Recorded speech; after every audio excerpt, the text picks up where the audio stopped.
Number 5. We're heading towards that wood burning time of year again. Luckily, the person with wife duties has bought me a new hat to keep me warm out here in the magniloquent cave. Oh, nice. As I like to call it. Well, apart from being a little bit snug, a little bit crushing, I think it's alright. Yeah, it'll do. And on the point of keeping warm, there's a Chinese system that says you shouldn't drink cold water. You should drink only warm water. Well, I think once you get above 25 degrees out there, then cold water or a beer is perfectly acceptable. And here's a little clip that I recorded last year about the same time, although it might have been November or December, could have been January. Even in the middle of winter, it's a good idea to try and get some sun on your body. It can be cold, but it can also be quite warm.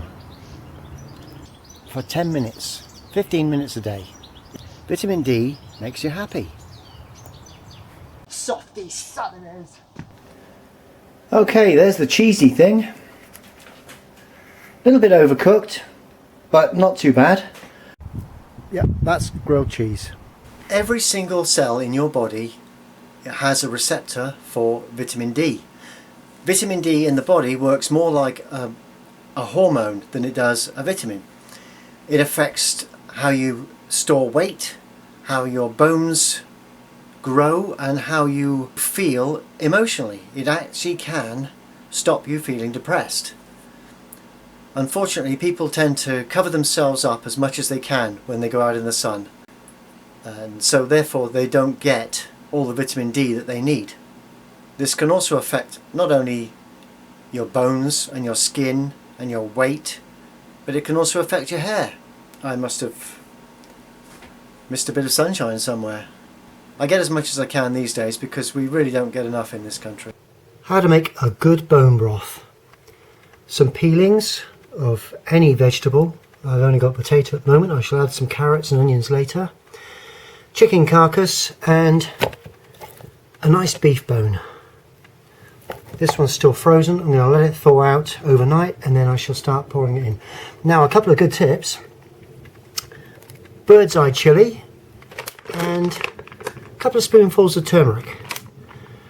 Both will help with digestion and inflammation. Add to the bone broth a good handful of sea salt. I use Himalayan pink sea salt, and then top it up with water.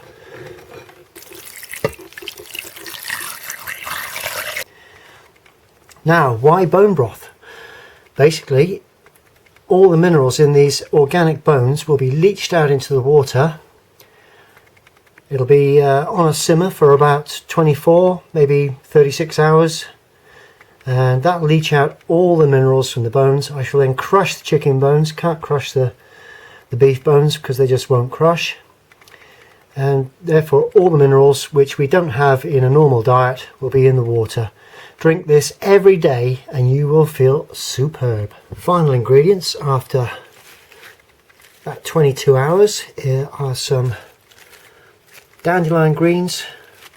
There's a couple of flowers in there as well. And then the piece de resistance, stinging nettles. A good few bunches of stinging nettles. Lovely.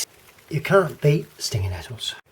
Before you add all that lot, the stinging nettles and the dandelions, don't forget to crush all of the chicken bones up and then give it another few hours just on top of that, just to make a nice bone broth. This month's exercise, just a nice couple of easy yoga postures. You wouldn't believe how good stretching is for you. Here's a couple of easy exercises. You don't do them fast, you just do them slow.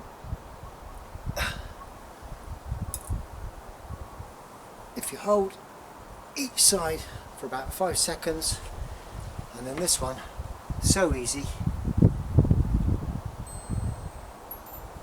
You just hang there and that stretches everything up the back there, your hamstrings, your pork shoulders, everything. Kimchi has been made in Korea for a very long time, thousands of years I expect. They use a gochugaru Korean red pepper, which isn't very hot, not as hot as some you can get. Cabbage, which I've already chopped up and has been soaking for a couple of hours in salt water. Garlic, ginger, and I'm going to add some carrot. And because I can't get the proper radish for it, I'm going to just chop these up into very small pieces and add them to that. And in there is the cabbage. Sometimes I use red cabbage. Here's one with spring onions in. Lovely. It depends what I can get. I prefer organic because basically it's clean and has no pesticides, human sides or any other sides in it. And that's the basic ingredients. The actual Korean recipe and the way the Koreans do it is quite labour intensive, and for me it's just too much. I just do it a nice easy way and it still turns out great, and it is actually my favourite condiment at the moment. I prefer it to anything else. I also use miso and soy sauce because the Korean recipe asks for fish sauce or a fish stock, but you can't buy it without sugar in it. So I have to make my own.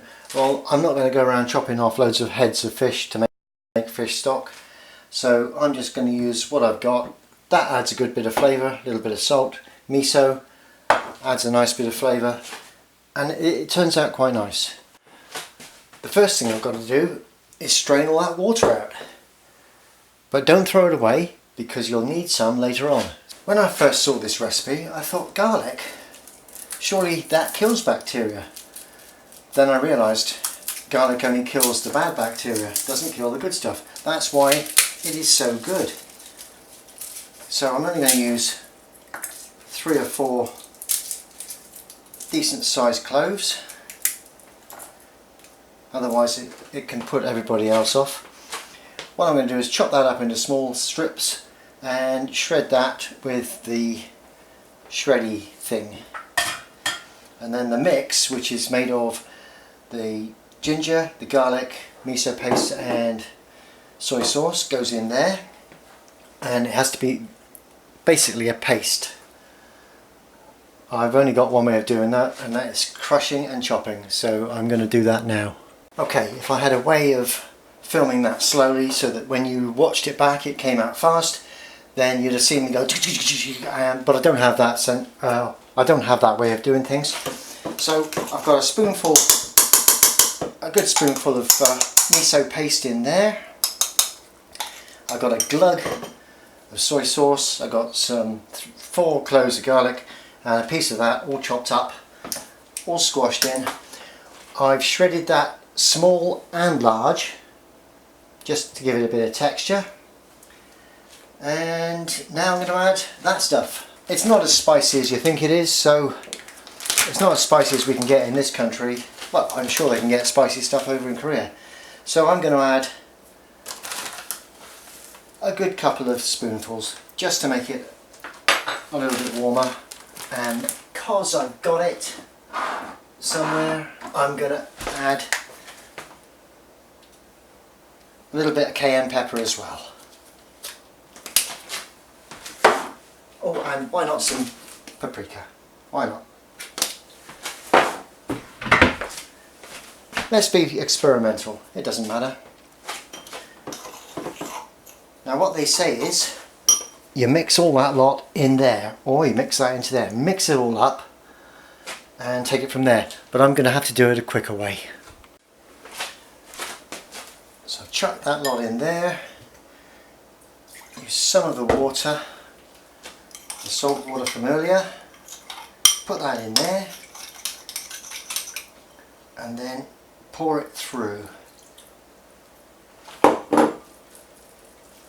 just to make it, because that's going to make your hands smell.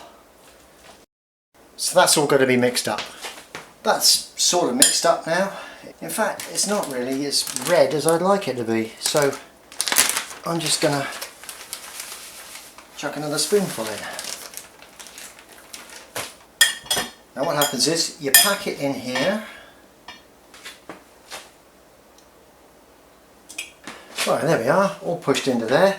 Not as much as I'd like. I'd like to have it up to there usually.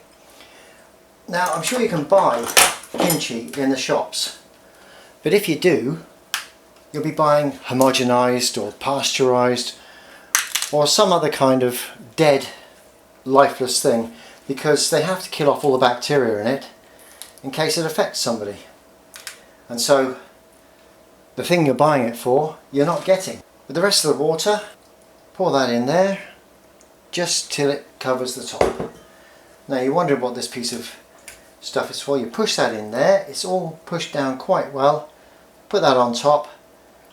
Not quite as big as it should be, but that would stop it. If there was more, that would stop it. That would hold it down under the water surface. Seal that up, leave it for a day or two at room temperature, and you're ready to eat it then.